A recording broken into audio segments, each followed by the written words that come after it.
This is Angela Trimber from Final Girls and Halloween 2. Take my advice. Don't go out there. In a world where zombies, ghosts, serial killers, and vampires all exist, it's Nico, Brian, Mike, and Dustin, and they are all that stand between you and the films that could end the world. Welcome to the Don't Go Out There Horror Movie Podcast. Welcome back, everybody, to the Don't Go Out There Horror Movie Review Podcast, powered by the Big 3 Roll-Up. Just want to thank all our fans and listeners. I really appreciate all the support and the listens. You guys have been so supportive and awesome. We really appreciate it. Before we jump into tonight's film review, I just want to give a quick shout out to our website, don'tgoouthere.com. Everything that you need to know about this podcast or want to find out, just go to our website, and we got all of our episodes, our interviews. Brian actually just redid our interview section, so all of those are listed for you. It looks great. We got our store, our blog, and we've got all of our social media links on there, Facebook, Twitter, Instagram, and YouTube. Go give us a follow, a like, a subscription on all that. And, we get a lot of fans who ask us how they can support us, help us. We would never, ask or beg for your money, but if you want to help us, just check out our blood donors. We have different level of tiers of how you can support us. And by now, you've heard about our Patreon-esque tier donation program, to help with things like web hosting, podcast hosting, and just basically keeping the lights on, called Blood Donors. And by God, you want to help. Well, let me tell you more. We have different donation levels with tons of different perks, from, autographed picture, an on-air shout-out, to picking a movie and joining us for an episode. Well, joining some of us. If you pick Jason X, I'm calling in sick that day. And we know that we could never repay your generosity, and we have some of the best fans in the world. But if you'd like to go ahead and donate even just $5, please go to don'tgoouthere.com, click donate. Disclaimer, we are referring to donating money and not actual blood, which makes this next part super awkward, but oh yes, there will be blood. But that's a figure of speech, not real blood, you animals. it really means a lot that you guys have supported us like you have since we started that. And tonight is, speaking of that, is legendary tier donor and one of the best fans we have of this show, and a personal friend of all of ours, Miss Shan. She's back with a very different movie from the one she reviewed with us last time. It went from a cinema classic, one of the greatest of all times. Maybe not your favorite movie, but just for what it did and its impact. But Shane, you want to go ahead and announce your pick and give us your general thoughts? Yeah, so the movie I picked, I kind of stumbled upon it a couple years ago. It's the movie Final Girls, and when it comes to horror, there's so many different subgenres out there, and I have a few that I tend to gravitate towards. Meta, which, sorry, Nico, I know you hate. Horror comedy, and I love 80s slashers. So that's why Scream, Cabin in the Woods, and New Nightmare are some of my favorite movies, which is kind of how I stumbled into this one. I think it was one of those, like, I was watching Cabin in the Woods, and like I'd watched it on Amazon or whatever, and it was like, oh, because you watched this, you might like this one. And it's basically like labeled as being a love letter to 80s slashers. And in this movie, you have characters that like are direct homages to, especially my favorite of the big three horror series, Nightmare on Elm Street, with some of the characters taking their names directly from that movie. But the movie's more than just that. Like, I don't do chick flicks, never have, not really a thing of mine. This is about as close as I come to something, and that's, I think, kind of why I like this movie is it's horror, it's comedy, but there's also some drama to it because you have this other level where you're looking at the relationship between a mother and a daughter. And I mean, I've watched this movie with my daughter a few times, and we both enjoy it. I understand, obviously, some complaints some people have. It's a PG-13 rating, but it was actually kind of nice because I was able to like introduce it to my daughter when she was, I don't know, like probably 12 or so, without the excessive nudity, excessive gore of some of the other movies. So, I mean, It's a fun movie. I like the characters. There was a lot of improvisation when it came to the script. So, like, listening to these people interact, like, it feels more natural, which I think is part of why I like it. And then the last part of it is you have, like, a movie that obviously you could have gone with the R rating, which originally they were going to do with New Line. But New Line wanted to cut out all of the emotional side of it. So Sony ended up picking it up, and they were okay with the emotional part, but they wanted to cut down on the boobs and the gore and all of that. So there could be some changes to the movie, but I think as a whole, it's fun. It's something that I can kind of throw in whenever. I still laugh throughout it. And I think it's a great combination of several different types of movies. All right, I'll go next real quick. No offense, Shan. I showed Jaws a lot of love, but like you mentioned, this subgenre is not my particular favorite. I didn't hate the movie, but I definitely will say I didn't really like it that much. Brian, you want to go next? Yeah, I've actually always really liked this movie. I mean, there are some things that I really wish were different, of course, but I think that director Todd Strauss-Schulson and the writers really gave this movie a lot of heart, a lot of emotion. It's like Shan said, it's PG-13 thanks to the damn studio interference, but it's such a fun premise. We talked off the air about it being just like Last Action Hero, which it is, combined with obviously a ton of other movies, but it takes that fun premise of Last Action Hero. It takes my love for self-aware meta, my love for 80s, basically Friday the 13th-esque horror movies. And, obviously I said it off air too. Admittedly, my biggest reason for even watching this when it first came out in the first place, before I really knew a whole lot about it, was my love since Watchmen for Malin Akerman. And, it just combines everything together for what I've always thought is just a fun little slasher homage horror comedy. It's borderline spoof, but I think that it has enough heart in it that the spoof part isn't really the focus here for me anyway. Yeah, so I'd never heard. I'd heard of this movie, I guess, but I'd never seen this movie until a couple days ago. Nico apologized because he was going to hate on this after giving Jaws a lot of love. I'm going to do the opposite. This movie is much more enjoyable to me than Jaws. Jaws is obviously a better movie, so don't get me wrong. I'm not going to discredit my opinion in movies and criticisms off of this one. But as far as enjoyability goes, it's a much easier watch. It's funny. Adam Devine is hilarious to me.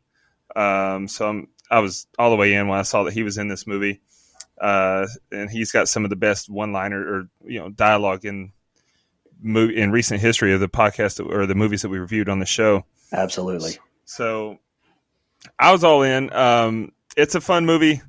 Like Brian said, it touches on a lot of things that we love in movies that Nico hates, and if you guys will remember when I was watching it for the first time the other night, I don't think I was all the way through the first 3 minutes of the movie, and I texted our group chat and I said, "What the hell am I watching?" And then it got so much better. So yeah, I was excited to watch it. I'm definitely going to watch this again. So I'm excited to do this review.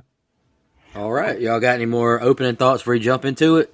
One thing I did want to say is, and I know this is an impossible thing because of licensing or whatever, but man, I wanted this to be Jason so badly. And I think that it's just everything is just like so close to it. And, except the mask. It's so bad. I hate the mask so much. Part of me wishes like this was almost a new Nightmare type Friday movie, maybe, but Friday the 13th. But yeah, I wanted to say that I think the mask is terrible. Oh, I think that was intentional though. I actually wrote this down, and I don't know why it reminded me of this. And Dustin, I know you at least like the movie House of a Thousand Corpses.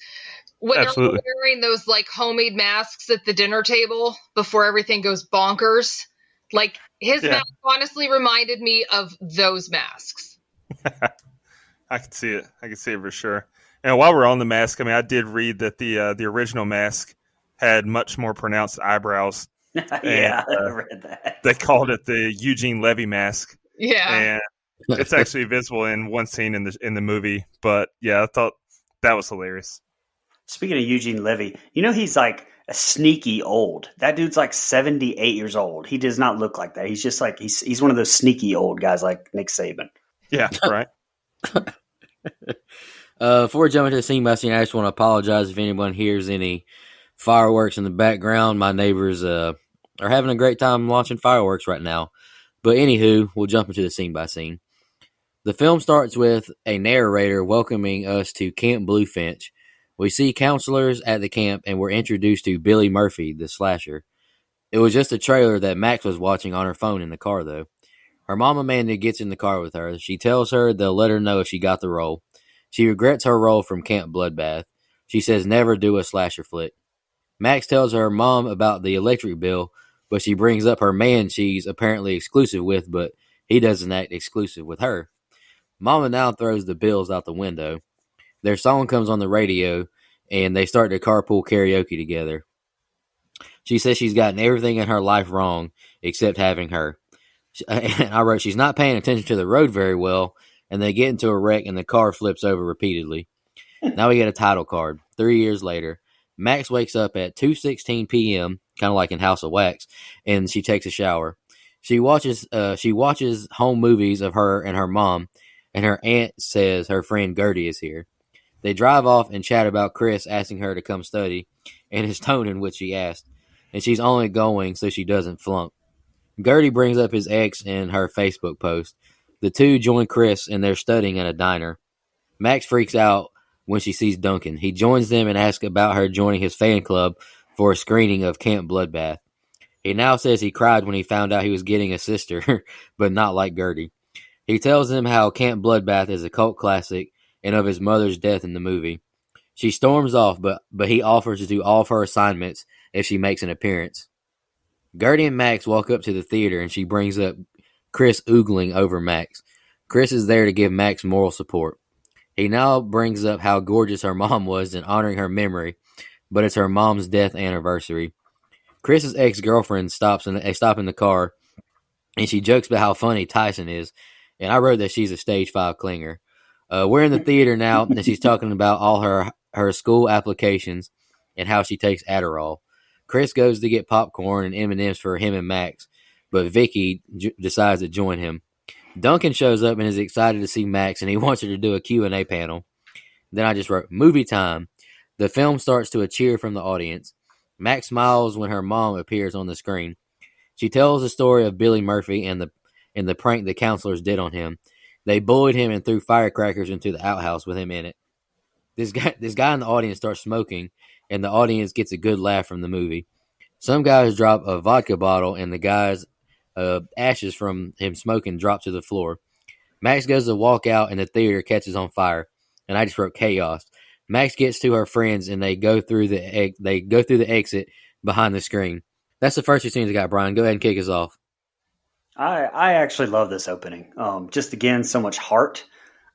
The relationship, Malin Ackerman's Nancy has with daughter Thaisa Farmiga reminds me so much of the relationship that I have with my son. And, again, it's very relatable.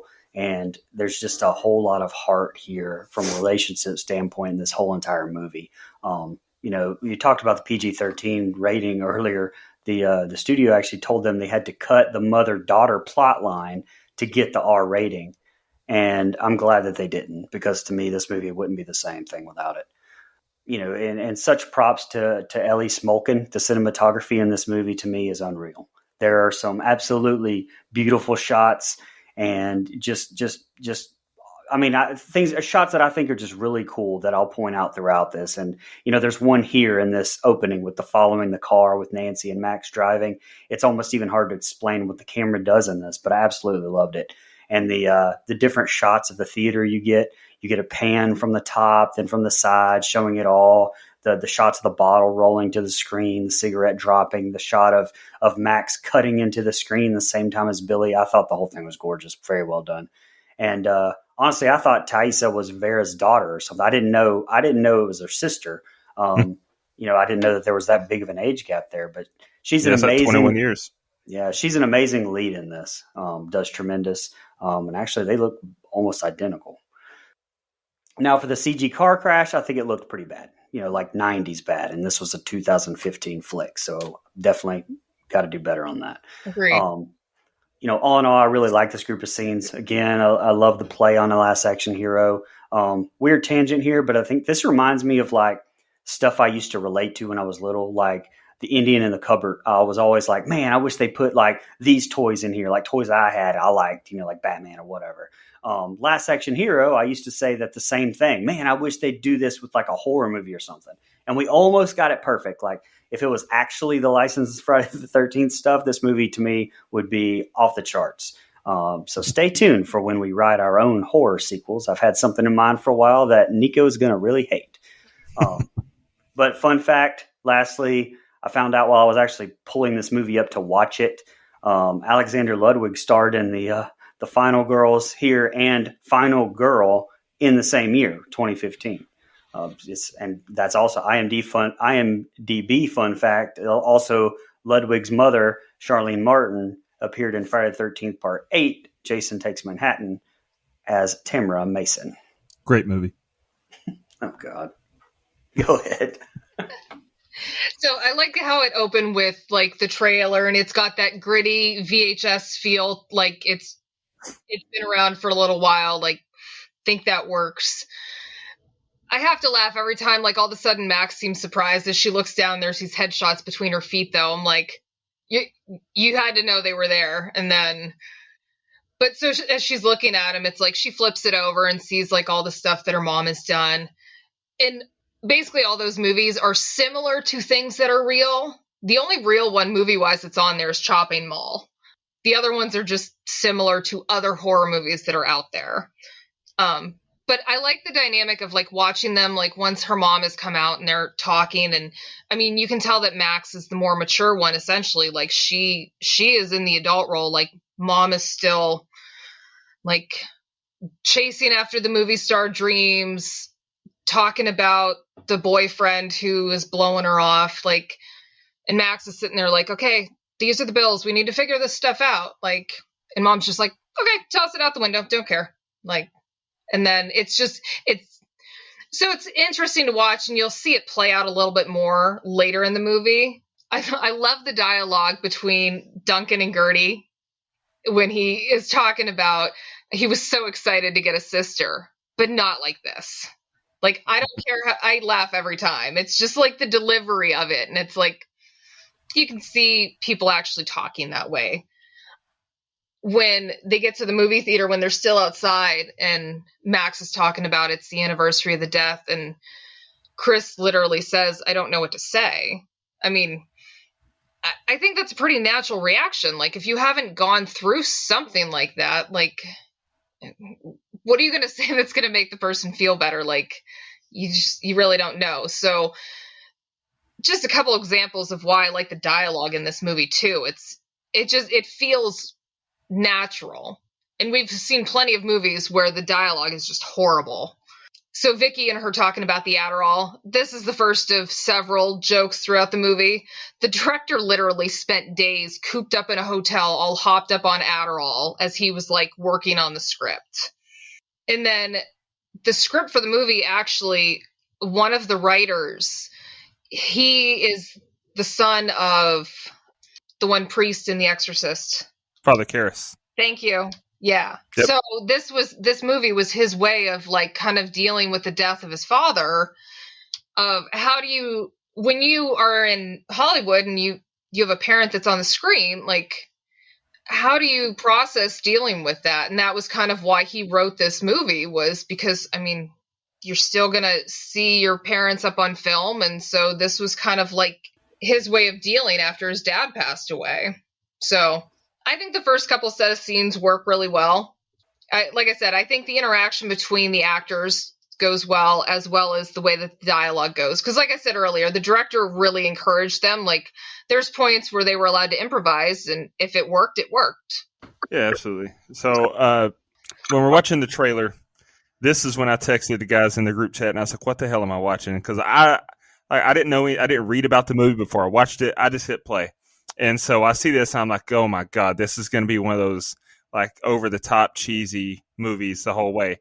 And it is, but I thought it was going to be like a serious one. You know, like I didn't know that it was a Last Action Hero type thing. I just thought that this movie is a spoof of an 80s horror movie to where it's over the top cheesy and I'm going to hate it. But I've never been happier that I was wrong. You know, then we get to her in the car. I didn't take it as she was shocked to find those mugshots. I think it was like one of those things, like they've been there so long. She's like, I forgot these are here. Let's look at it because I haven't looked at it in a while. So that's the way I took that. But the scene in the car with her mom, man, that was awesome. Like Taissa Farmiga is an incredible actor. Her nonverbal acting skills make scenes. Like she sells her emotions with her eyes and her facial expression and her body language. Not just in this movie, though. It's like everything she's ever been in. Because I told the guys an idea I have for a future episode or series of episodes. I want to review season 1 of American Horror Story. Excellent season. She's so great in that. Yeah. And, I think she's a phenomenal actress. And this set of scenes, this movie is quote unquote bad as the movie may be. I enjoy the hell out of it, but it's quote unquote bad by critic standards as it may be. She is awesome in this. And then I love the dynamic with the mom.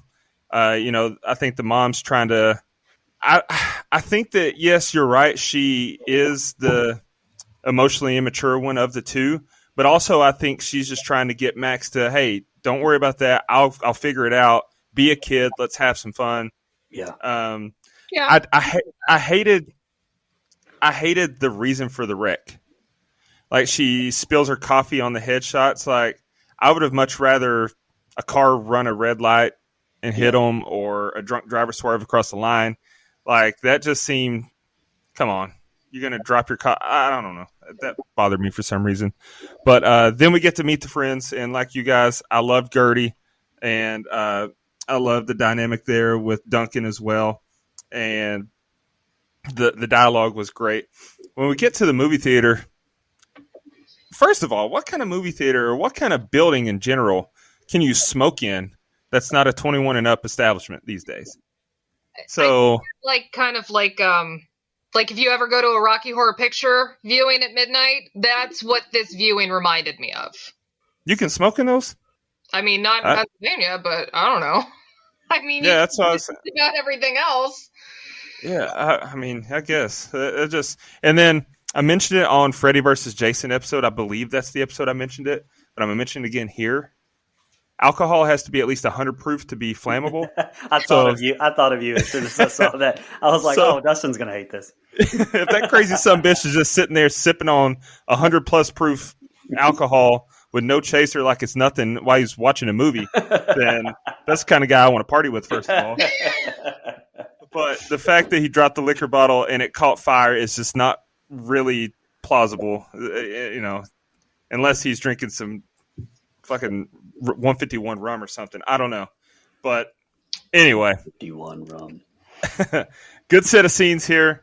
I was initially not so stoked about them, but then just completely changed my tune and went all the way in. I don't think that that's ever happened that fast in a movie.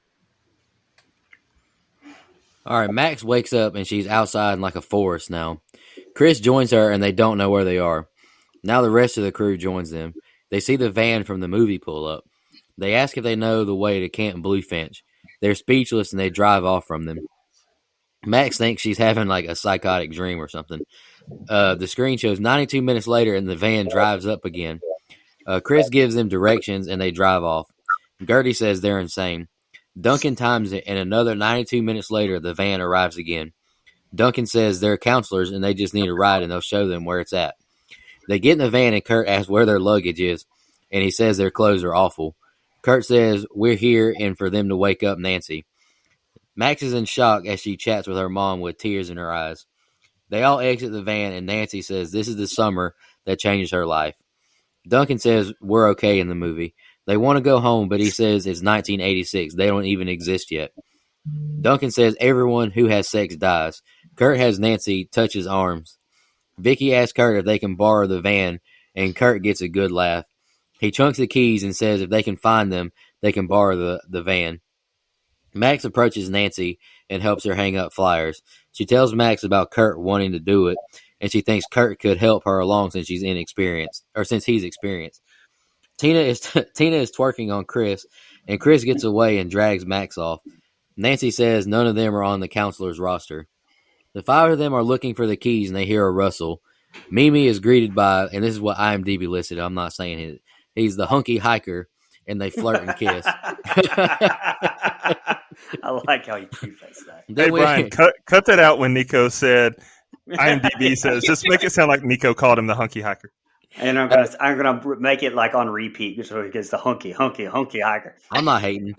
He wasn't a bad looking man. Then we hear the slasher score, and he appears. They stop kissing, thinking they heard something. Mimi turns around, and Billy kills the hitchhiker. He appears behind Mimi, choking her and tossing her towards the others. They run off, besides Duncan, and he says that he won't kill them since they're not part of the movie. Duncan goes to taste the blood thinking it's corn syrup, but it's not. It's real blood. He says movies like this end when the final girl kills the villain and explains how Billy is killed. He says Paula appears in the next reel, and she's the final girl. Billy walks towards Duncan, and he gets tense, then he walks away. They all laugh, and Duncan pisses his pants. Then all of a sudden, the machete is thrown into his side, and he falls to the ground. The others take off running in a loop past Kurt and Tina. Then they finally realize what's happening. All right, go ahead, Brian. That's the next two scenes. Yeah, I actually have the most about these group of scenes right here, so just kind of bear with me here. This may be a hot take right off the bat, but Duncan, I hate his character. Like, I know he's supposed to be us, the horror nerds, the fanboy, and nothing against Thomas Middleditch. There's just something about Duncan that it's just, I don't know, I can't stand. I definitely wouldn't be his friend in real life. Wow, bully. I mean, if I was in the movie, but yeah, anyway. Adam Devine, though, in this, I'm like Dustin, absolutely love. We mentioned about him having the freedom to improvise a lot, and him and Strauss apparently, improvise the most, and that just kind of shows, his brilliance. I mean, as good as some of this is, especially the outtakes at the end of the movie. He's great, honestly. If Taysa is the heart of this movie, which I said she was, he steals the show for me. And little fun fact here, the writers modeled Nancy after Amy Steele's character Jenny from Friday the 13th Part 2. Ackerman, I think, does a good job, in her acting prowess, going from playing a normal mom at the start to now an actress playing an actress, giving that 80s horror movie performance, but not too over the top like some of the other characters. Obviously, Nancy being named for Elm Street's Nancy, and Tina being named for Elm Street's, and both friend of the shows, by the way, Amanda Wiss. And you can listen to Heather Langenkamp's interview on don'tgooutthere.com and find Amanda's intro for us on our first ever episode. And Angela Trember, who plays Tina here, friend of the show as well, did the intro for this episode for us. And crazy enough, we just talked about her in Halloween 2 last week, where she played Laurie's friend, Harley. So as far as the scenes go, the first time that Max sees Nancy in the car, it was emotional. Obviously, Thaisa does a tremendous job, but I wanted to stay in that moment a little more, a little longer. I felt like it kind of jumped a little too quick into the comedy aspect, with Tina hanging out the window as they're arriving at the camp. There's also so many circular one-shot pans, camera spins, transitions. It adds so much to this. It's so unique. I know I keep harping on it, but I love it so much, especially the end of this scene where they keep running past Tina and Kurt over and over, and it gives you that one-shot illusion. I mean, I say illusion because if there's any cuts in it, I didn't see them. And lastly, Lauren Gross as Mimi. We more than hardly. We never knew you. Fun fact, she was actually in Pitch Perfect with Devine and American Horror Story, I believe, with Farmiga. But Duncan's supposed death, blah. His whole thing is just, to me, it was just annoying. Like all this stuff, like all the kills, I wish, would have showed more, obviously, but I wish this knife would have went through his chest. I wish he would have died, which not just because he annoyed me. And I know that probably sounds bad after I just got done talking about I didn't like his character, but that's one of the things I had an issue with about this movie is I wish more of the real world people didn't survive inside the movie because spoiler, they do. But Originally, they didn't.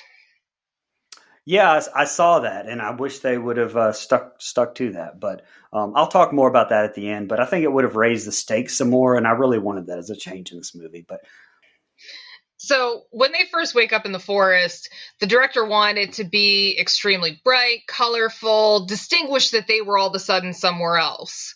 To me, it kind of had a feel like with Wizard of Oz, where you go from black and white to where you wake up and it's in Technicolor. And even Duncan says, I don't think we're in the valley anymore. Similar to Dorothy saying, or I think it was Dorothy that said, we aren't in Kansas anymore. And then this van pulls up and the look on all of their faces is like just shock. And I mean, yeah, you would literally think that either you died in that fire or you something. And then once they're in the van, it's like even just like the hashing back and forth between, and like when Devine is making fun of their clothes and Vicky's like, says the one in the crop top, which was like super typical in 80s movies. And I don't know why that was a thing with guys back then, but I mean, we saw it in Nightmare on Elm Street and however many other movies.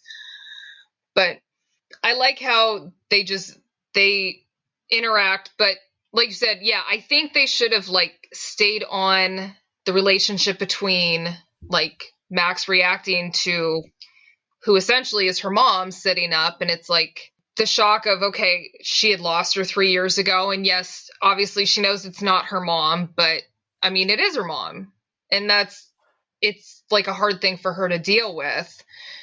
And then once they're like at the camp and everything, the line where Nancy actually says, Tina says the best feeling is getting stoned and having sex on a waterbed. This is actually like, they tweaked it slightly, but it's actually a line out of the movie Pieces, like super early 80s. yeah, I've never seen that. With the name Pieces, it's basically exactly what you think it would be. It's actually on, or it was on Shudder. I don't know if it still is. But then as Max and Nancy are interacting, like, and she says, you sound like my mom. And that reminds me of the car scene, like I said earlier, where it seems like Max is almost the more mature one in the mother-daughter relationship. When Duncan tasted the blood, I was like, no. Yeah, there's zero chance, even if I thought it was corn syrup, I'm going to be doing that. So the character of Billy, obviously the initial impression we get is like, this is basically copying Friday the 13th. They actually said Billy's like a combination of 3 slasher characters rolled into one. Obviously, yes, Jason, based on how he looks and who he goes after, like he's going after people at a camp. The name came from the killer in Black Christmas.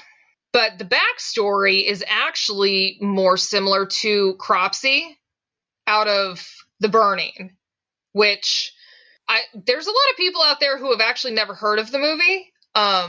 It came out the year after Friday the 13th, even though it was actually, according to Tom Savini, was actually written before Friday the 13th. Savini actually chose to not do the special effects on Friday the 13th Part 2 because he wanted to work on The Burning. So in there, it's not... Isn't the killer named Billy in Silent Night, Deadly Night too? Yeah, I think so. I think it is. But yeah, so in The Burning, it's... he's like a maintenance guy or something at the camp. And a bunch of campers, they go to scare him. They put a skull with candles in it, like on his bedside, and he wakes up and ends up knocking it on his bed. The bed catches on fire. Then a gas tank or something blows up. So he ends up like horribly burned. Same thing, ends up in the burn ward and agonizes over revenge, and then comes back and seeks revenge. So, I mean, the backstory, that's kind of where that one came from. So it's a combination of a few different things. And then I like how Duncan makes the point with the final girls. Like, the final girl has to kill the main bad guy, then the credits roll. It's foreshadowing that Max can't have the happy ending, spoiler, that she's going to want and take Nancy with her when the movie ends.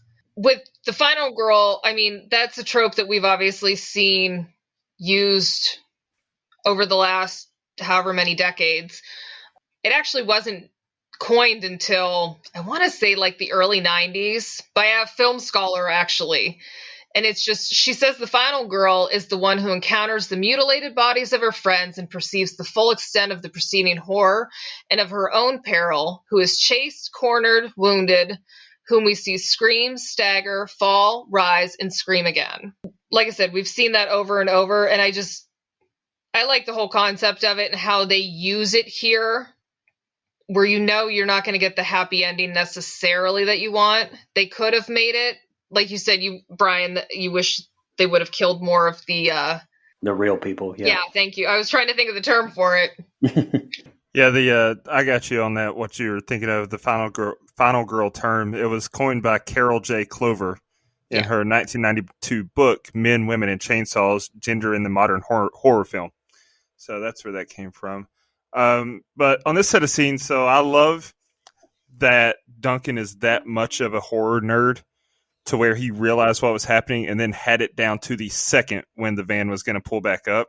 I thought that was awesome. That's kind of shows how dedicated to the movie he was. Man, Kurt is just the best character ever, though. Like, yes. I don't know. I can't name a single character that I've enjoyed more than him. And obviously written to reflect the times of the 80s. Yeah. Because the stuff that he says in this film would not fly in 2015 when, in real time, but it was written as a parody. And like when Vicky comes walking up and he said, "Hey, fun bags." Yay, feminism. Yay, feminism. That shit. Oh my God, that made me laugh. Adam Devine's just great in everything, though. I loved him in The Righteous Gemstones, obviously Pitch Perfect, and his stand-up on Netflix is great. So maybe I'm being overly biased because I'm a big fan of his in general. But, yeah. This set of scenes was... So, I am a little conflicted about, like, continuity holes, I guess. Because, and I'm gonna save it. I'm gonna save it till we get to the ending, and I'll get my grievances out there. But Duncan is bold as shit for just assuming, oh no, we're not really in the movie, so he can't kill us. We're fine. Like, that might be fine. That might be what you think. But just standing there and being all bold and trying to take a selfie with him, like, he kind of deserved that death, that quote unquote death, if you will, foreshadowing. But overall, it's a good set of scenes. Like, I'm in. I still don't. I really hate that I love this movie so much at this point. All right, now everyone is sitting in a circle singing, and the movie actors are engaged, and the rest are all quiet and confused looking. Gertie says we have to warn them and tell them about Duncan's death. Paula shows up now, and I wrote she's a badass. Paula asks about the new counselors. The four divide up and hang with the others. Chris and Kurt look through dirty magazines. Gertie and Blake, they gather firewood. Tina and Vicky are in the kitchen, and Vicky thinks that her phone is a cassette, and Vicky has to snatch her Adderall from her. Kurt says Chris is nuts. All the girls here are slamming, and he's going to do all of them. He then asks Chris if he and Max are having sex. He gets offended and attacks Kurt. Vicky asks Paula where they keep the chainsaws at, and she's confused. Blake asks Gertie about where her brother is, and they hear a rustle in the woods, and Gertie gets scared and has them leave. Max walks inside and runs upstairs and stops her mom. He said she's going to get hurt if she goes through with it with Kurt. Nancy says she just wants to feel special, and Max says she is to her. Kurt enters shirtless, flexing on him. Gertie backs to the window, and Billy is outside of it. Gertie yells, and everyone enters the living room, and she tells Max they have to talk about Billy Murphy. Nancy says he's just an urban legend. Nancy now tells the legend of Billy Murphy. The room appears to be melting, then it transitions to another place. It's in black and white, and it's a flashback. Summer of 1957. The four see in live action what happened to Billy. Fireworks in the outhouse. Now he's like in the burn trauma. Only thing that could distract Billy from the pain of his burns was thinking about what had been done to him, and his fear turned into hatred. He made a mask to hide his face. He returned to exact his revenge. He killed 8 counselors, one for each month he was in the burn ward. Rumor has it he still lives in the woods. Back to reality, and Gertie's face is covered with blood, and the counselors run out. Max explains no one can leave until they kill Billy. Max almost reveals she's her mom, and then Paula and Kurt run over Duncan, killing him. Then they drive into a pole. Kurt flies out the windshield with gnarly leg bends, and the car blows up with Paula in it. Vicky says Paula was supposed to kill Billy, but she's dead, so they're all screwed. All right, Brian, go ahead, man. You know, Fireworks in the Outhouse actually would be a pretty awesome band name. Just want to throw that out there. Sounds like an IPA. Yeah, there you go. No, you know what you just reminded me of was on Parks and Rec when Andy's trying to come up with new band names and he settles on Mouse Rat. Fireworks in the Outhouse is definitely something Andy from Parks and Rec would come up with. All right, so to be honest, at the start here, kind of a weird transition, I think, to this whole singing scene. Again, I love the one shot around the circle. For someone like me who loves the one shots, this movie is almost an embarrassment of riches for me. But going from that like last scene with them running from a killer to just bam being here, I think I would have liked to have seen, you know, how that happened. You know, also Duncan and Gertie are brother and sister, or like half brother and sister. They didn't really give Gertie much of a give a shit about the fact that her brother was killed. To be honest, I don't know. I didn't care for the writing there, the tone. I didn't feel like it was really. I didn't feel like it was right. Fun fact though, Chloe Bridges, Paula, the badass, the final girl, and Devine actually began dating after this filmed, and they're at least engaged. I'm not sure if they're married by now, but they're at least engaged at our time of, you know, right now recording. And this is kind of a question to you guys too, and to our audience. Who the hell is Blake based on? I wasted an embarrassing amount of time actually going through trying to find who Blake was based on, because I cannot remember that the earring, everything. I can like see it in my mind, and it's some horror movie, but I can't remember for the life of me. Do any of y'all? Is it like a Friday? I couldn't remember if it was a Nightmare on Elm Street or a Friday the 13th film, but there's somebody that I feel like that Blake looks exactly like, especially with the earring. Nobody? Yeah, no. All right. Well, you know, if Maybe anybody Enchiladas wants guy from Part 5. Maybe. I don't know. Did he didn't have that earring though going on like that, maybe. Or maybe he did. I don't remember. Write in. Tell me how wrong I am. Let me know.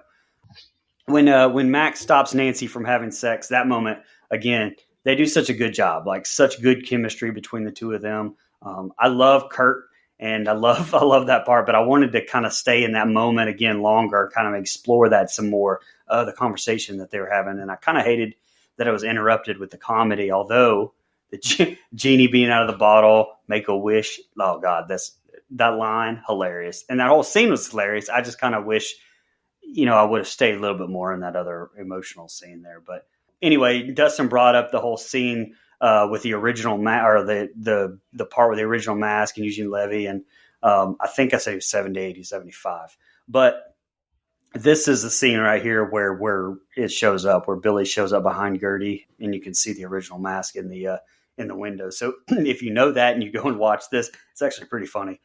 I loved the effect of the flashback with everything basically melting around them. I also think it was clever to have Gertie ask if she was colorblind, you know, instead of the obvious, well, why are we in black and white? And come on, like with Ludwig stepping over the summer 1957 text, is so cool. That's so clever to me. I thought that was great. And lastly, you know, Kurt's death, I'm going to go, that's by far my favorite one in this movie. I'll go ahead and spoil it. You know, and I loved not only getting to like see the death, which you don't really get too much in this, but the CG was a touch wonky on that, but I will give them props for the practical effects on the car explosion, as opposed to the first one in the opener that was CG and looked pretty bad to me. But Duncan being run over though, that made me laugh a lot. So go ahead. So the song they sing opening up, that's throwback to Friday the 13th, where they're sitting around singing the same song. Their shirts are similar to it. Like there's so many different like throwbacks, homages, whatever you want to call them, to 80s slashers. And that's why part of why I love this movie so much is it's fun. Like you said, you were trying to figure out who was Blake inspired by. And it's like, I still keep finding things in this movie. I was like, oh, okay, now I picked that up from something else.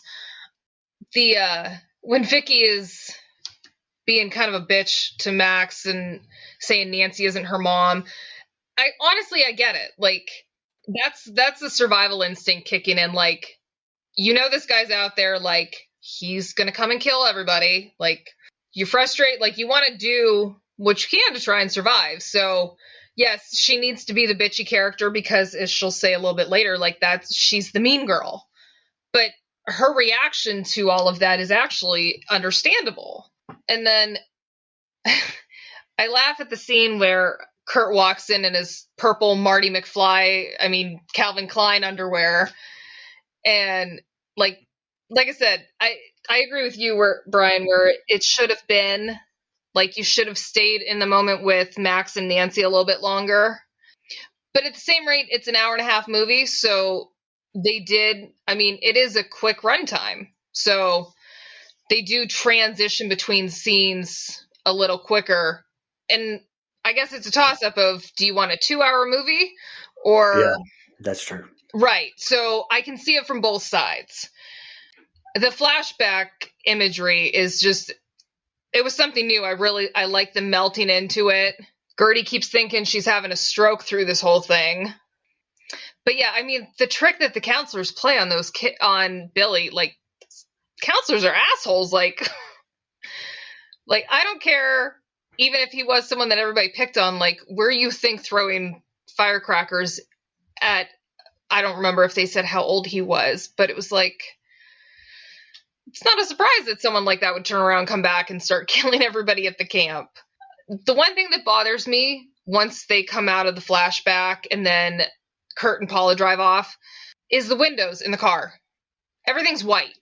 Like, it's almost like they forgot to fill in something on the screen behind them. And I can't think of anything that's around them that would, like, be blinding through there like that. And it's one of those things that, sorry if you never noticed it before, because now that I saw it, I can't unsee it.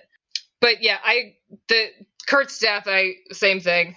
I love that death because it's just, yeah. Yeah. So this set of scenes, I like how this movie does a lot of things that, like, subtly show you the difference in times without just being like, oh yeah, this is the 80s when we're not, like when Duncan is talking to Kurt and Kurt says he's going to bench press him with his dumbbell. And he says, if I even hear that your dumbbell has had a Pilates class, you see Kurt go, what? It was like in the 80s and they didn't know what the hell Pilates was. Like that was hilarious to me. This movie's chock full of moments like that. I like that, like you said, Shan, the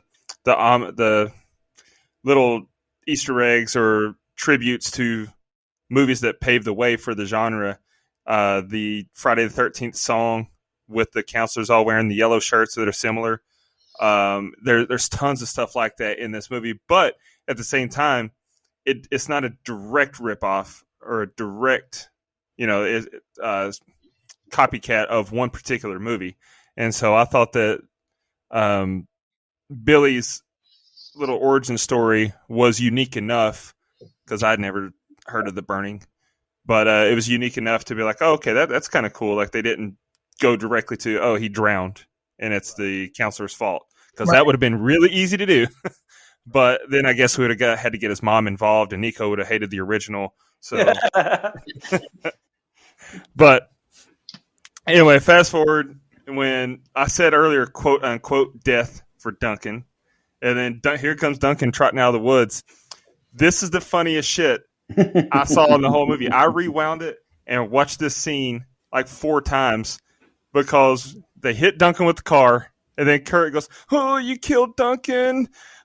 Okay, let's just go to a hotel for the night. Maybe get into something." Like, that shit cracked me up. That's the funniest line. I laughed my ass off. I recorded it and put it on my Snapchat. Did you catch the outtakes at the end of where they keep running through that with him? Yes. Yes, and it made it so much better. Like, oh my God, it's hilarious. And then, she hits the pole, and he just gets ejectocito, straight through the windshield. just phenomenal shit. And I still say, quote unquote, death for Duncan. Spoiler or foreshadowing to the end of the movie. But yeah, good set of scenes. I like all of it.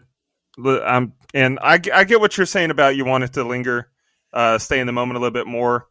But again, like Shan said, how many weeks in a row have I bitched about the runtime of movies because certain scenes go on too long? So I probably would have done the same had they done that. So I'm okay with it.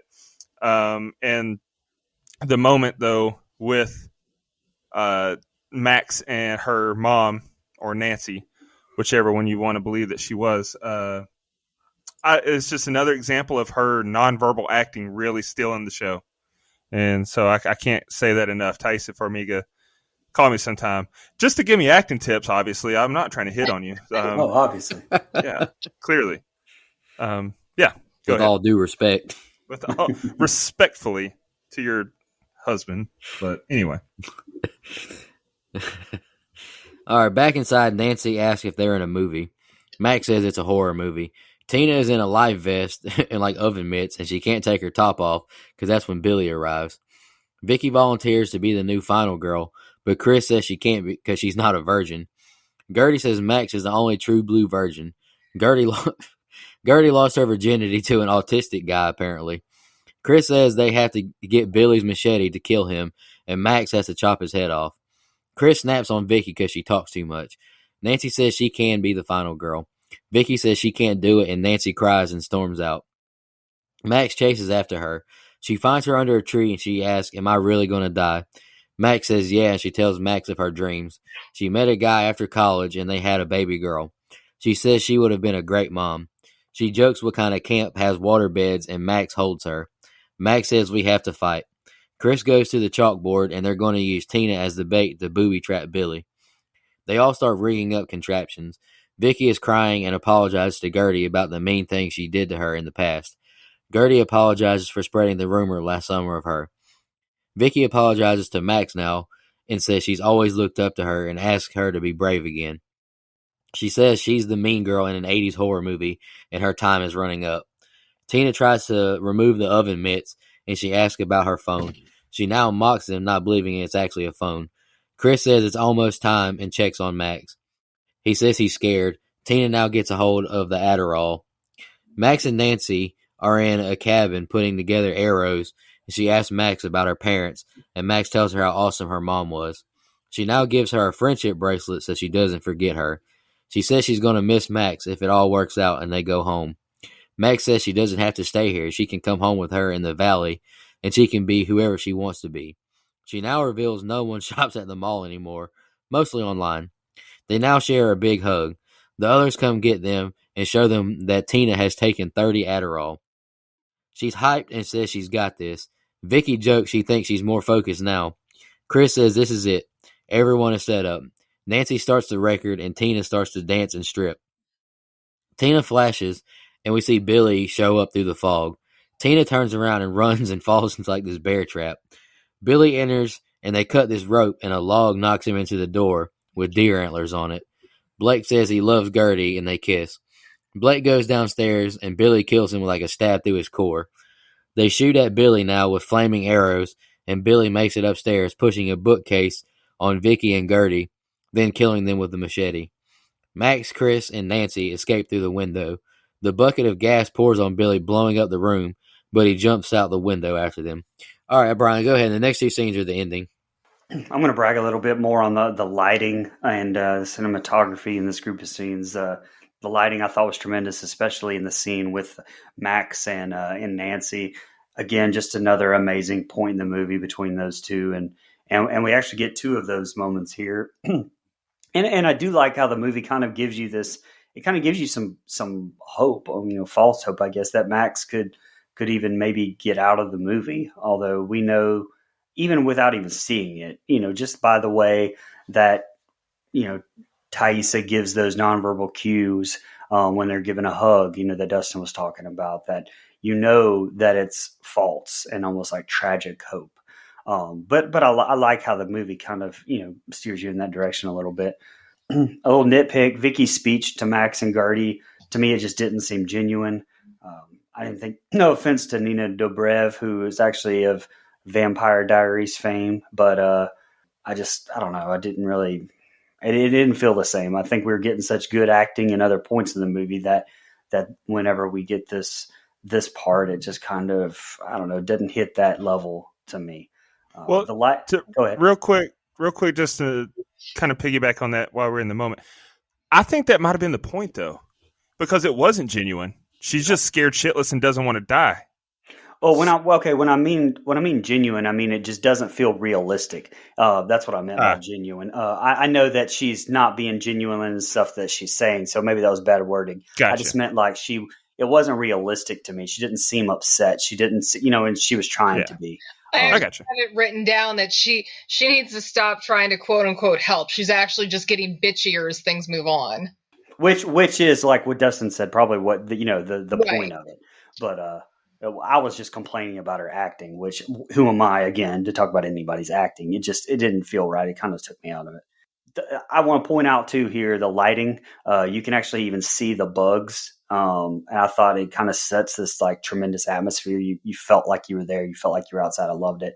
And I'm sure we all have that fun fact about friend of the show, Angela Trimber, improvising her entire dance scene here, slamming those energy drinks, and basically how I picture Mike whenever he's on pre-workout and he's texting us. That's the image I get in my head. Just so you know, Mike.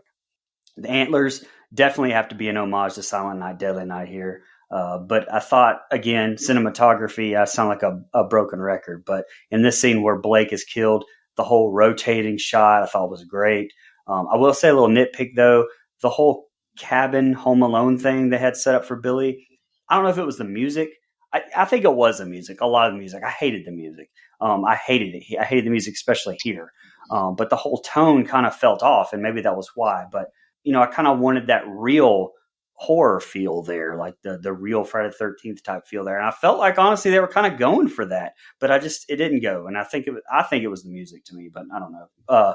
Billy jumping out of the window, though, was a fantastic shot. And lastly, the slow motion gag made me laugh. I thought that was good at first. But I kind of think it went a little too far with when they go through the woods here in the next group. It was good at first, but I think they milked that a little bit too much. I think it was supposed to go longer originally. God. Right? Yeah, the director wanted it to go 3 minutes of slow-mo. And everyone was like, no, let's not do that. Thank God. It felt like it was longer than that in what went into the movie. Right. Okay, so the part where Gertie's where they're trying to decide who's going to be the new final girl, and Gertie's disclosing she lost her virginity, and Vicky asks, wasn't he autistic? It was actually supposed to be kind of a mean-spirited scene, and Allie Shawkat, she was like, I'm not doing that. And so she improvised and made it sound better, and the director kind of went with it. Like I said, he was all for improv through the movie. Yeah, and didn't the writers commend her for doing that? Yeah. They said they're like, should have done it from the start. Yeah. Yeah, when they're all out there trying to prep, and Gertie and Vicky are going back and forth, kind of apologizing. And Gertie says about the rumor she made up about Vicky, and she's just like, that's evil. And Gertie just proudly responds, thank you. I still laugh every time because it's that genuine, she's so proud of herself for that one.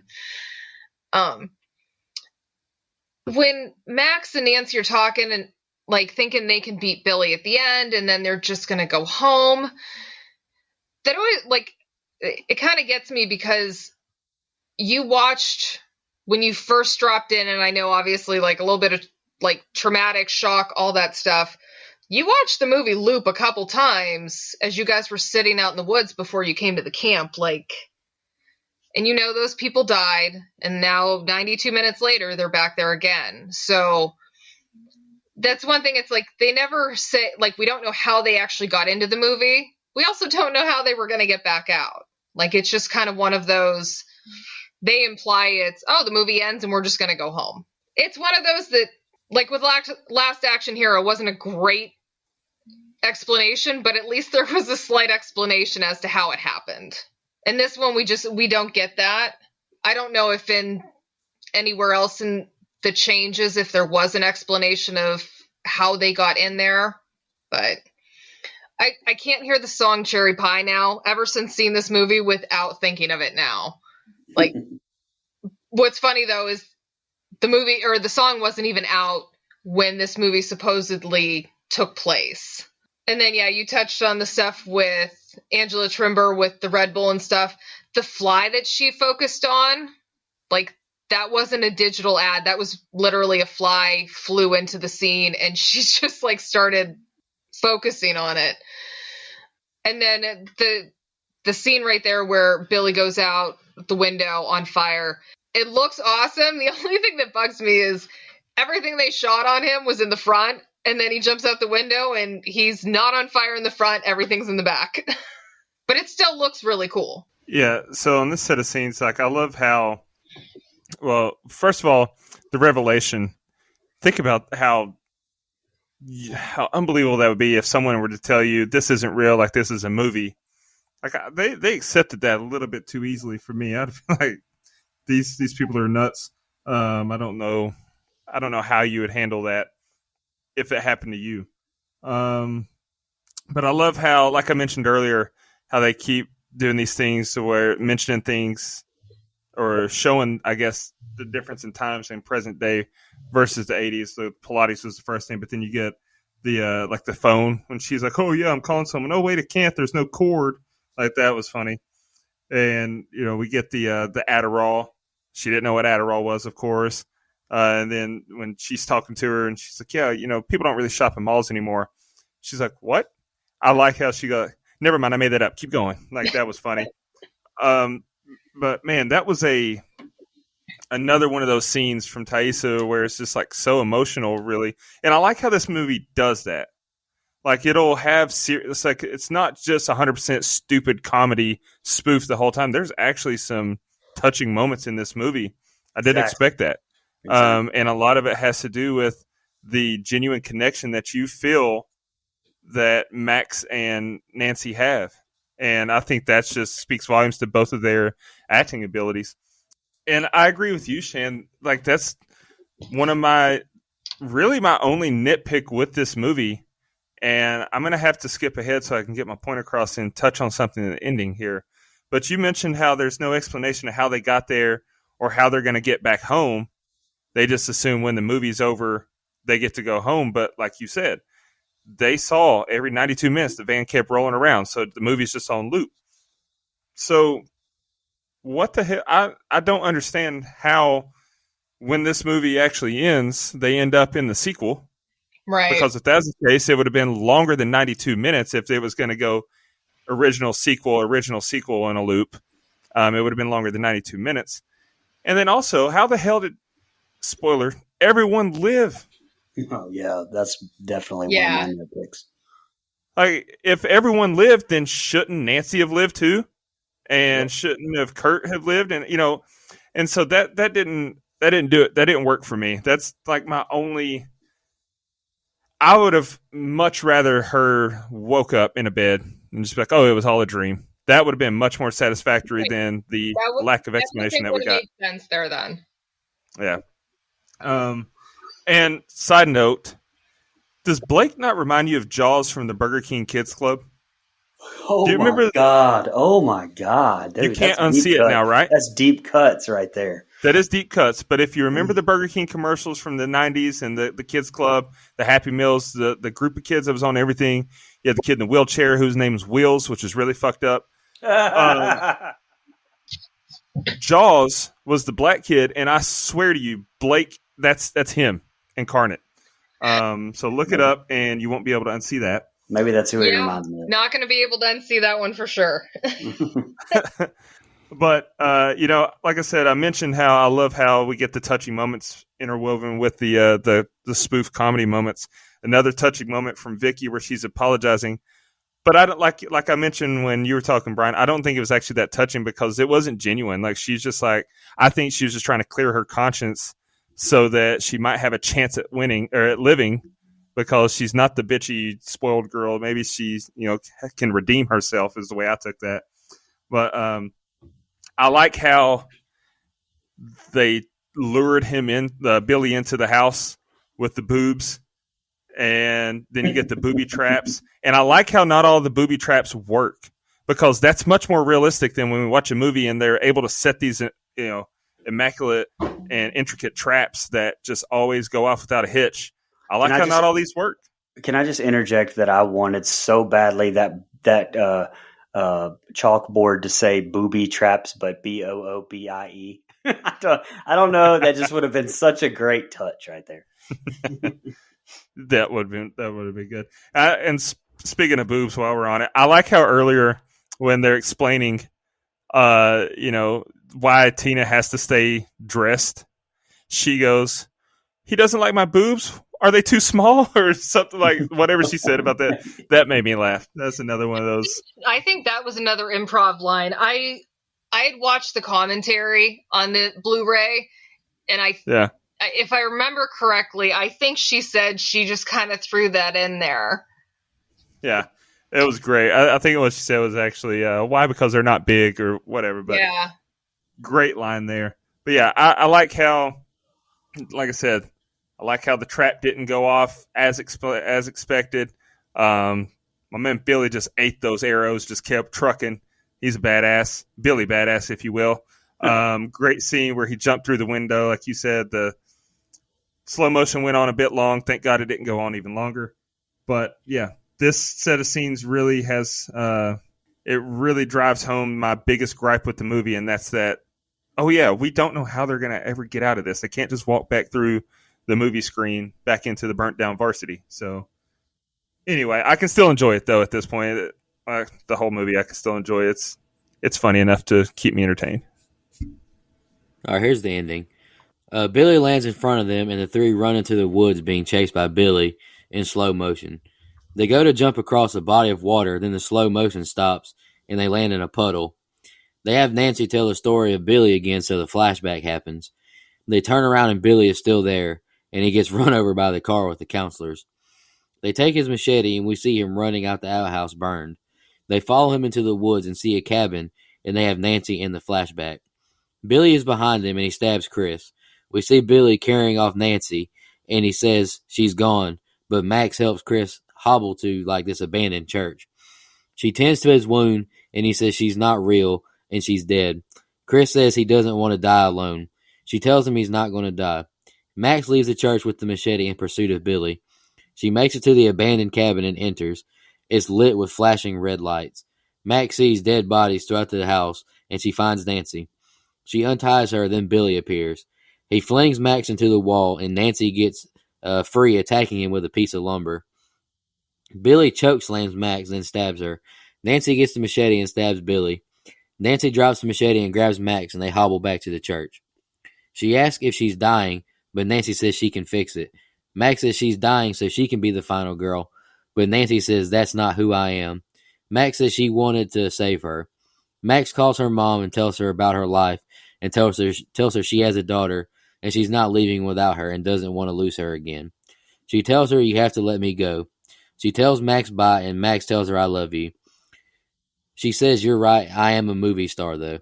She walks outside to Betty Davis' eyes into the field, and she unbuttons her shirt and dances. Billy now appears behind her walking. She blows Max a kiss, and Billy stabs through her chest, and lightning strikes everywhere. Max arises and grabs the machete and exits the church. "You just fucked with the wrong virgin," she says, and she charges Billy in an epic fight. He tosses her, and she drops the machete. She runs to it and grabs it and slides under the thrown knife, and she decapitates Billy. Now she sees credits roll over the trees. Chris joins her and hugs her and holds her. She says it's over, and they now share a kiss. The screen behind them changes and white screen. Max wakes up now in a hospital bed in the same room with Chris. And the three others are there too. Vicky says we're home. Duncan says it wasn't a dream. He still has his machete wound. Max still has her mom's bracelet and smiles. They hear Billy's music in the background, though. They look out in the hall, and they're in Camp Bloodbath 2 now. Duncan says the sequel is so much cooler. Max charges Billy in attack mode, and the real end credits roll. What do you think, Brian, of the ending?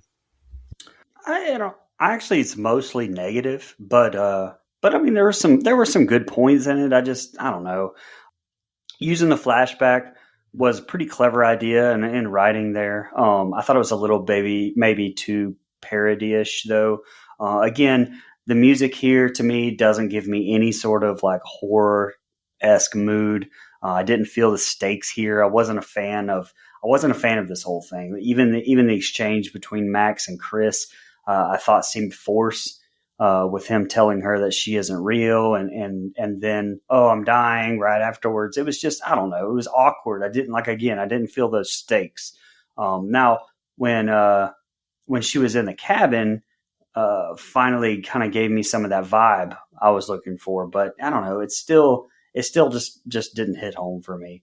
I liked the fight scene. They had great choreography and acting there. I will say that, it kind of feels weird. This is a little bit nitpick, and I don't know, it may be a hot take, but I feel like that it felt weird that Nancy was willing to sacrifice herself to let Max be the final girl before she knew about being her mom. I mean, I kind of wish that she would have told her that before. To me, it would have made more sense, like with her wanting to sacrifice herself before knowing. I don't know if that makes sense.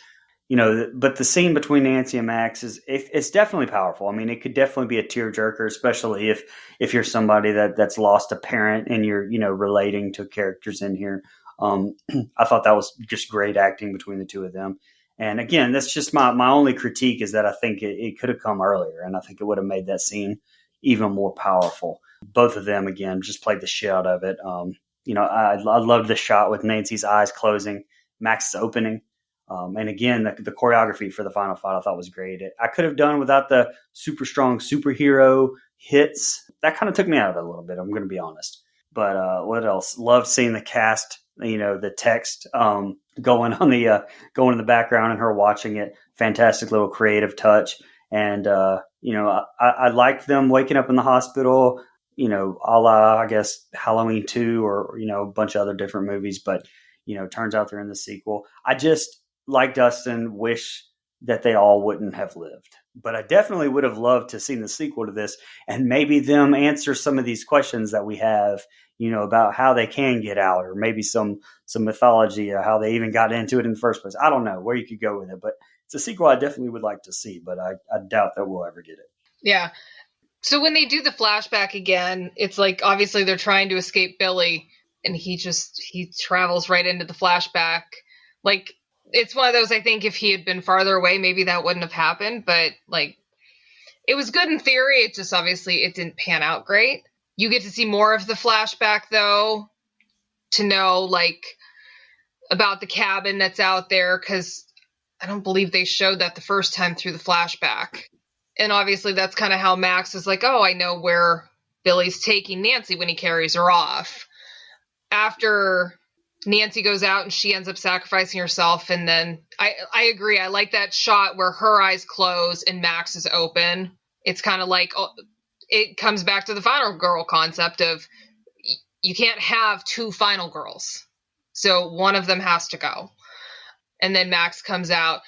You get to say fuck one time in a PG-13 movie. And honestly, the line "you just fucked with the wrong virgin," I think it was the right place to use it at. I think it worked. The light, we'll call it lighting for lack of a better term, but like the way that they do the sky and the colored lights coming through the windows, like all the visuals of that are just, they're kind of over the top, but I really like the way they look. Because it's not just your typical dark, drab, you're out in the woods, everything's just dark. Like, it had a different feel to it. And I like the way it looked. They did a lot of that with the sky. You saw it in the beginning of the movie when they were driving down the road.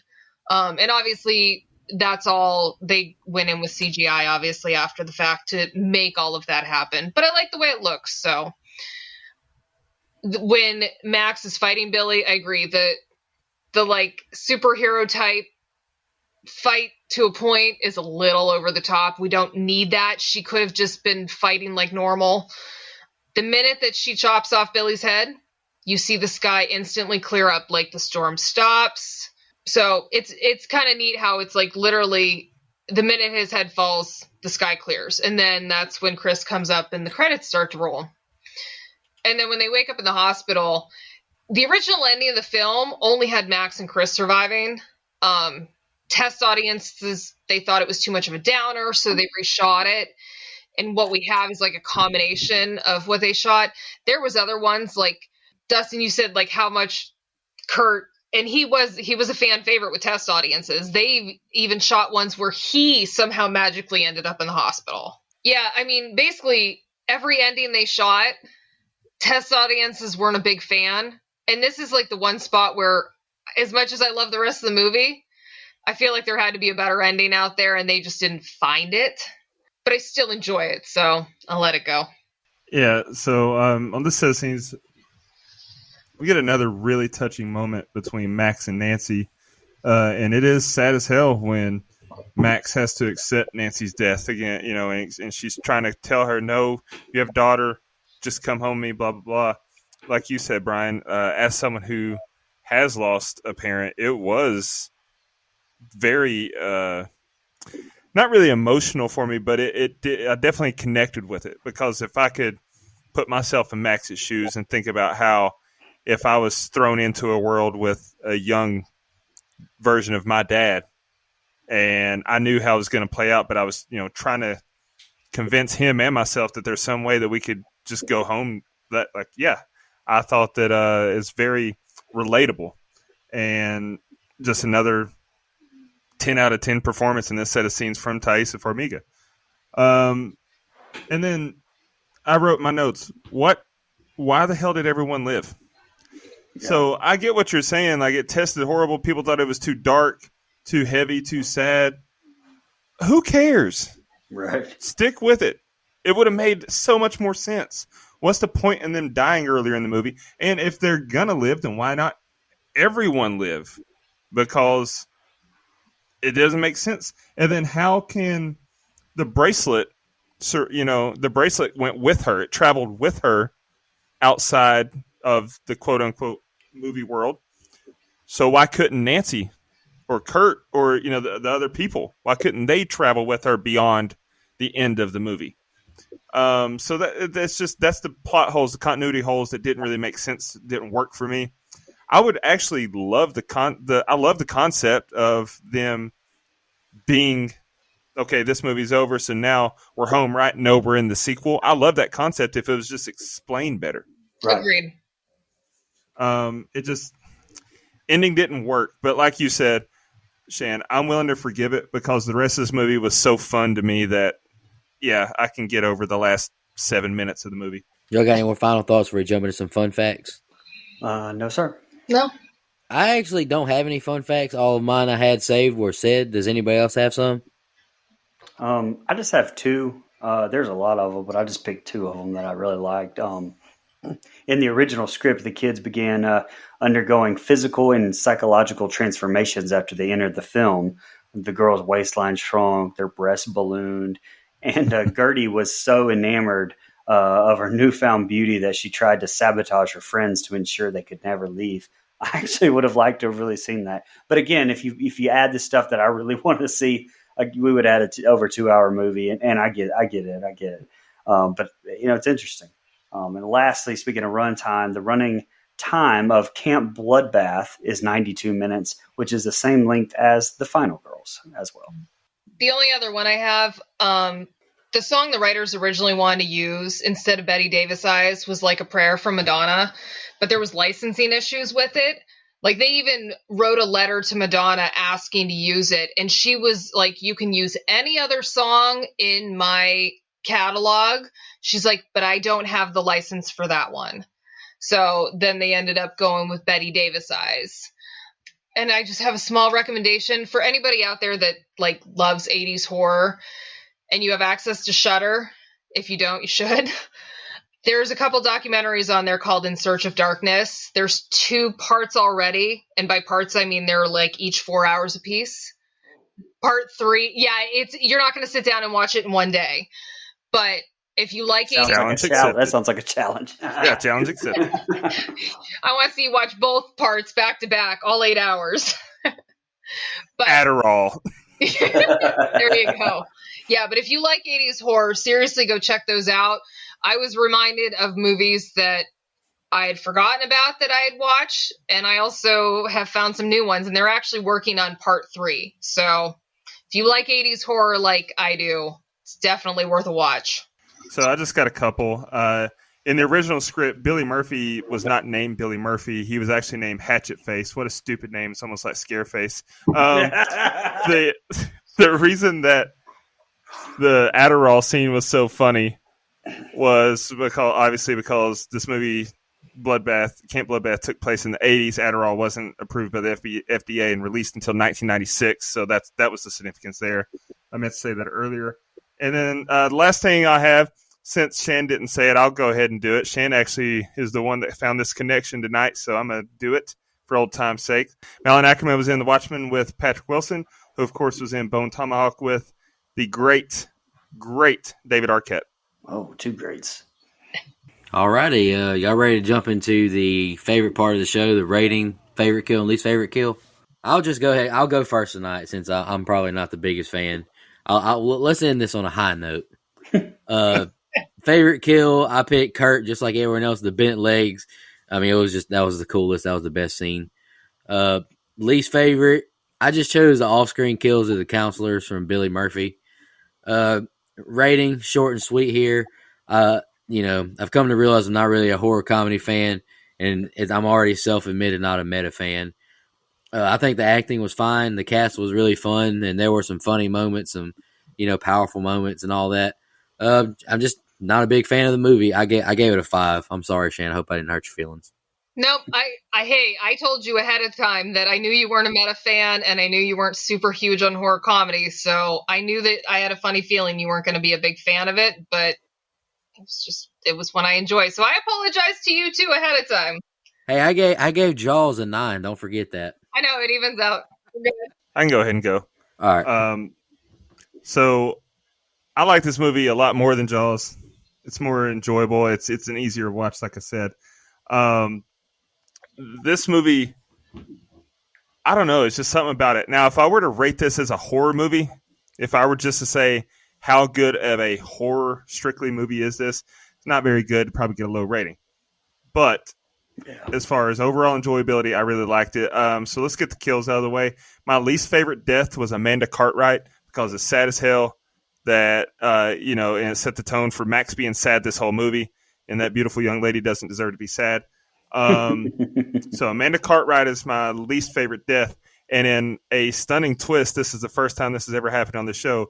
My favorite death is the same woman, but it's Nancy because of the significance. Like, I thought that was such a beautiful moment when she's like, no, I'm going to do this. Let me do it. And it was like an empowering moment where she stepped up and bit the bullet or bit the machete to the back and let Max live. So while I think that Kurt's death looked great and was part of an incredible scene, yes, but the significance of Nancy's death at the end made it my favorite death. So the same woman is actually my least favorite and my favorite death. But as far as rating goes, I was back and forth on how to rate this. This is a very hard movie to rate because, like I said, I enjoy it, but I also acknowledge it's bad. It's almost like a guilty pleasure movie, but it's truly more pleasure. So I gave it a 7.5. I'll go ahead and go, Shan. You can go last since this is your pick. My favorite kill, I already said it was Kurt. My least favorite kill actually was Paula. Was that her name? The final girl. Yeah. They were supposed to be final girl. I don't know. I felt that was like this anticlimactic. Like, the car blew up. I don't know. Maybe have her run out on fire or something. That would have made it a little bit better. I don't know. I expected a little bit more from that anyway.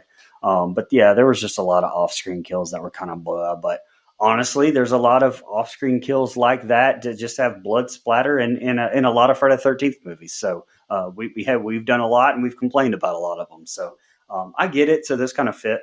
I just kind of want to maybe rather seen a little bit more.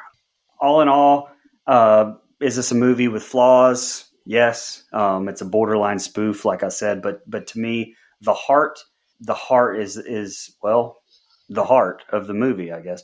And, I really enjoy it. So when I rate this, I'm really, right there with Dustin. I wrote it almost the same thing, that I'm not really rating this on anything except my enjoyment factor, which I do sometimes. Some movies like The Shining, for example, we talk about that a lot. But I didn't have a huge enjoyment factor, but I rated it higher than I would have for enjoyment because of I acknowledge that it's a very well done, well put together movie. It's timeless, et cetera, et cetera. This one totally on my enjoyment factor, and I gave it a 7.5 as well. Sounds good. Yeah, like I said, favorite death was Kurt. I kind of went back and forth in regards to like my least favorite, and basically kind of what you said, Brian. Paula, for someone who was supposed to be the final girl, it was just like you blow her up in a vehicle, and I mean, you don't really. That's just it. Like anticlimactic, I think was the right word for it. Because there was a lot of stuff that happened off screen, hence the PG-13 rating. And I just feel like for the character that was supposed to be the most important one originally, like I think they could have done more with her. As for my rating, yeah, I did. I went back and forth. I was like, okay, enjoyment obviously is way up there. I will absolutely admit that there are things that I could see improve. There are some flaws. So I put it at an 8. Like, I can pop it on. I do. I enjoy it. I've watched it with my daughter several times. I still laugh at some of the same lines over and over. And that's pretty much why I enjoy it. It's just a fun watch. It's an hour and a half. So it's not like you're going to be sitting there forever. And so I think everybody worked together well in the movie. So it's a fun watch. I enjoy it. Absolutely. And with Mike being on vacation, we don't have his rating to give you. So we're tentatively sitting at a composite score of a 7 on this movie, which IMDb has it as a 6.6. So we're right there. We're right on. Nice. There we go. It's like we know what we're doing. Yeah, we're pretty good at this. Any more final thoughts before we just jump into announcing some or giving a shout out to our blood donors? No, just thank you very much, Shan, for coming on again. As always, we enjoy having you. And happy birthday. And happy birthday. Thank you. Hey, Absolutely. At least I get to bring my birthday in doing something fun like this. There you go. That's right. We really appreciate you, Shan. I'm just going to give a quick shout out to our blood donors. Legendary blood donors. 2-time legendary blood donor. Miss Jo Swinford. Really appreciate it. You're awesome. Mr. Sean Irwin. Mr. Matt Sears. The great Shan Petrusevich, who just graced us with another appearance on the show. Miss Michelle Mirza. She's awesome. My guy, Austin Graham, sending out the daily Be Blessed Snapchat in the morning. Mr. Andrew Ferguson, really appreciate you. Shout out to our Dream Warriors blood donors, Miss Tasha Reed and my man Hunter Nelson. And a big shout out to our camp counselor blood donors, Mickey McCrane, Mr. Jared Summers, Dennis Kennedy, and Mr. Joseph Clayton. We really, really appreciate all of you donating to us and helping us pay for this podcast. It means a lot to us. Shan, you got any more final thoughts for I just announced next week's pick? Nope, I'm just glad that I got to talk about this with you guys because it was a fun one. And glad I could surprise Dustin with something that he enjoyed. Hey, tell everybody your social media addresses so people can give you a follow, buy some of your cookies, things like that. You know what? That's a great question. I actually have to look. We'll link it on your guys' page on Twitter and stuff. Yeah, we'll tag in our Instagram and Facebook and all that. Way to drop the ball on that one. Hey, it's her birthday. Don't be mean, Brian. What's wrong I'm just with you? kidding. I'm just kidding. Happy birthday. Happy birthday again, Shan. Really appreciate you picking this movie. I mean, it might not have been my favorite, but it was fun. It was a fun watch. I will agree with that. Horror comedy is just not my biggest cup of tea. Next week we'll be taking on another legendary blood donor movie pick. It'll be just us doing it. She's not joining us, but she chose for us to do The Skeleton Key, one of her personal favorites. It's a pretty good movie. I'm excited to do it. Any more final thoughts before we get out of here? All righty. We really appreciate you, Shan, one more time. You're awesome. And thank you to all of our fans and listeners. Y'all are the best. We really appreciate everything you do for us. Y'all have a good one. Happy birthday, Shan. Thank you. Just want to remind everybody